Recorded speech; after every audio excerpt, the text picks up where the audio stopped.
Добрый день, уважаемые абитуриенты. Я Пурик Эльза Эдуардовна, доктор педагогических наук, профессор, член Союза дизайнеров России, руководитель программы магистратуры, профессиональное обучение, профиль пластические искусства и дизайн. Вам предстоит вступительное испытание, которое состоит из двух этапов.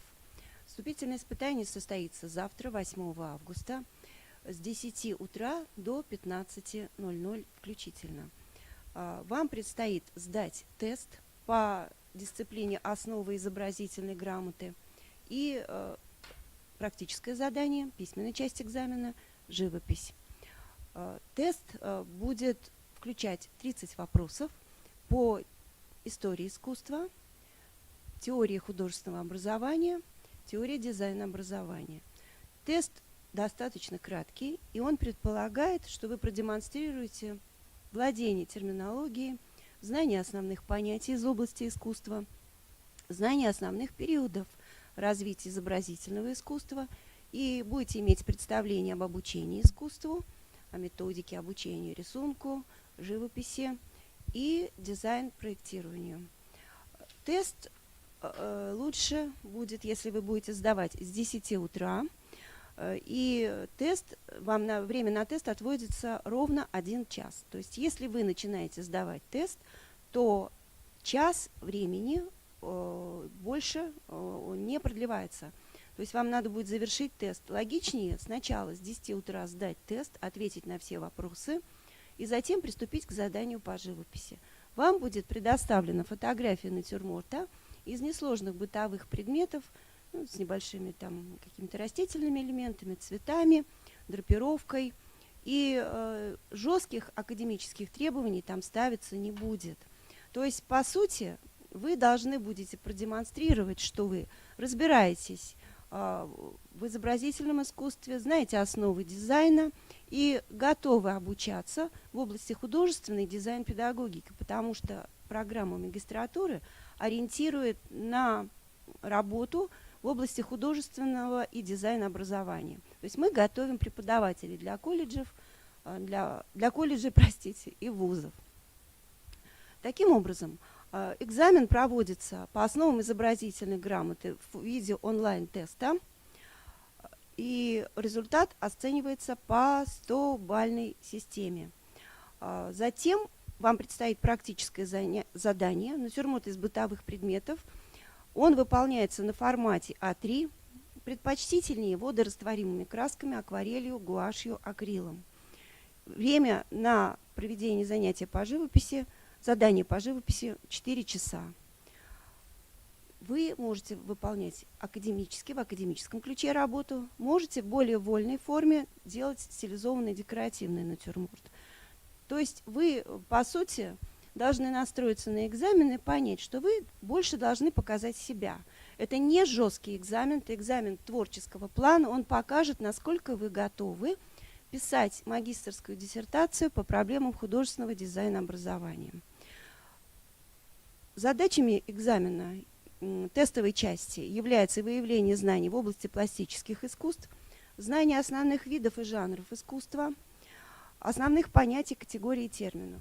Затем в области истории искусства вы должны показать знания основных исторических эпох, стилей, направлений, пластических искусств, общее знание истории дизайна основных национальных школ.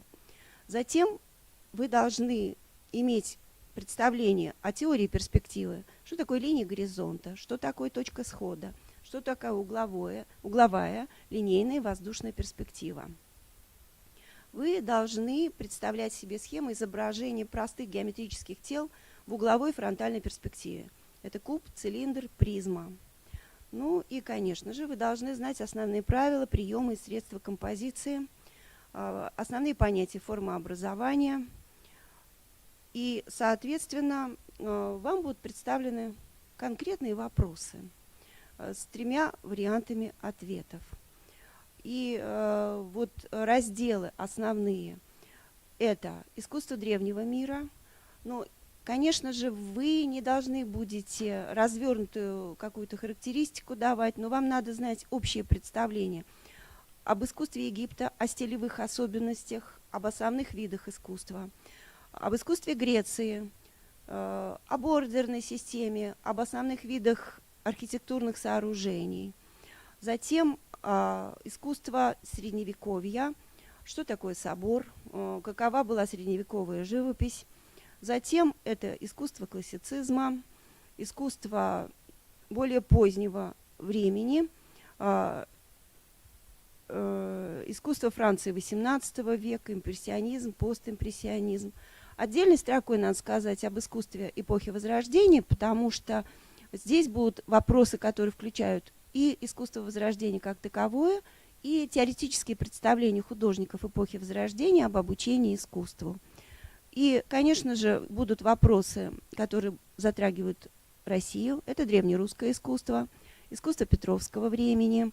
Затем, вы должны знать основную логику развития искусства XIX века: романтизм, классицизм, критический реализм, передвижничество. И основные направления дизайна советского периода. Следующий подраздел — история художественного образования, история дизайна образования. Здесь будут вопросы об обучении пластическим искусствам в различные исторические эпохи, методы обучения художников, методы обучения художественному конструированию. Вы должны знать о том, что такое Академия художеств, основные методы обучения художников в Академии, и иметь общее представление о современном художественном и дизайн-образовании. Есть еще один небольшой подраздел — задачи художественных и проектных дисциплин. Здесь будут вопросы, связанные с видами рисунка, живописи, композиции, формообразования. Затем вы должны будете знать приемы композиции, формообразования, ритм, метр, контраст, нюанс, симметрия, асимметрия. И, соответственно, когда вы будете отвечать на вопросы, вы должны будете очень хорошо понимать логику развития искусства, поэтому история искусства, история дизайна вам помогут здесь в значительной степени. И, соответственно, вопросы, разделы, они вам даны. Вы постарайтесь обратить внимание на те персоналии, которые даны в экзаменационных вопросах примерных, потому что это типичные представители, типичные художники каждой конкретной эпохи, и должны представление иметь об их стиле, об их творческой манере. И здесь надо сказать о том, что вторая часть, живопись практическая, вы к ней приступите сразу, как завершите работу над тестом.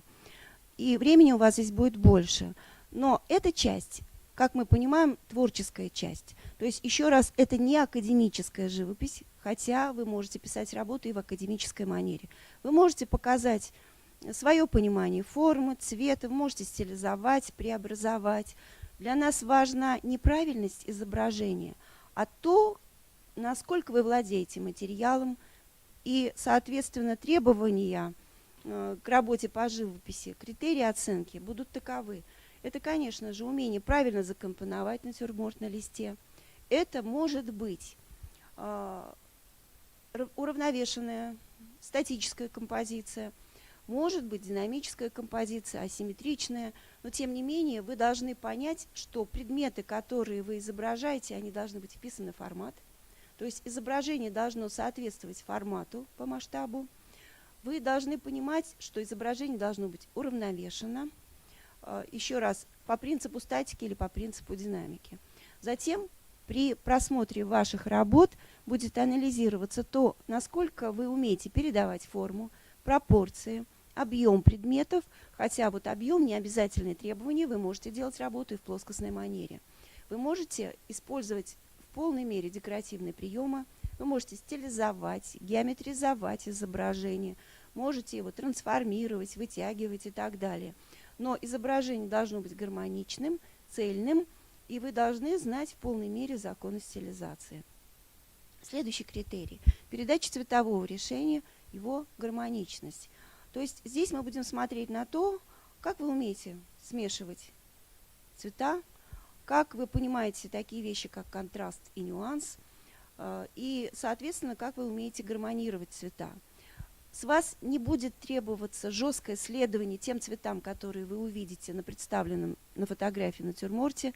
Вы можете изменить цветовое решение, можете вольно его трактовать, но цветовое решение должно быть цельным, гармоничным. Вы должны показать, что вы можете работать на нюансных каких-то сближенных цветовых отношениях, можете использовать контрастно-родственные цветовые отношения, можете выполнить работу более контрастно. Я имею в виду или тоновой, или цветовой контраст. То есть здесь вам будет предоставлена достаточно большая степень свободы. Затем следующий критерий – это владение техникой работы красками. То есть насколько вы чувствуете, понимаете акварель, как вы умеете ею пользоваться. Это может быть и лессировка, и вливание цвета в цвет, работа в технике а-ля прима, работа по-сырому. То есть здесь ваш выбор.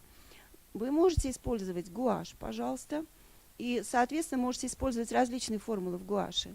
Формула все цвета плюс серый, все цвета плюс черный как вариант, или все цвета плюс белый, это может быть пастельная гамма. И, наконец, вы можете выполнить работу акрилом. Есть еще один вариант для тех, кому сложно работать красками. Вы можете на тонированной бумаге выполнить работу пастелью. Пастель может быть в каком-то плане легче. Для натюрморта, к которому вы не подготовлены, возможно, который вы видите впервые, она допускает больше исправлений, она более послушная и требует меньше времени. Ну и, конечно, последний критерий, по которому будет оцениваться ваша работа, это общая выразительность работы.